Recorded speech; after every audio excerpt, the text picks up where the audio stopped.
नमस्कार, मी सत्यविजय पाटील, राहणार चोपडा, जिल्हा जळगाव। मला नोव्हेंबर 2023ला लिव्हर सिरोसिसचा प्रॉब्लेम झाला। त्याच्यानंतर मी ॲडमिट झालो। ॲलोपॅथीची मेडिसिन ट्रीटमेंट घेतली।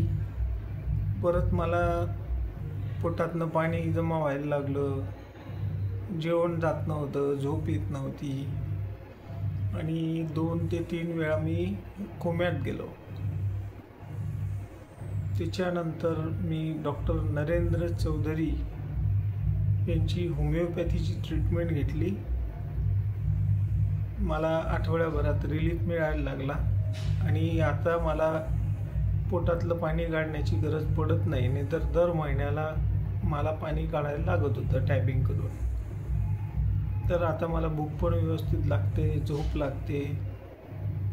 मेजर जे प्रॉब्लेम होते माझे, चक्कर येणे, मला काही कळत नव्हतं। ज्यावेळेस मला अमोनियाचा अटॅक येत होता त्यावेळेस मी काय बोलतोय, कुठे जातोय, काय करतोय, भान राहत नव्हतं। त्याच्यानंतर मी सडन कोम्यात जात होतो, मला ॲडमिट करायला लागत होतं। 4-5 दिवसानंतर घरी आल्यानंतर परत मला त्रासच व्हायचा। होमिओपॅथीच्या याच्यामुळे मला आज बराच रिलीफ आहे। त्याच्यामुळे मी नरेंद्र चौधरी यांचे खूप आभार मानतो।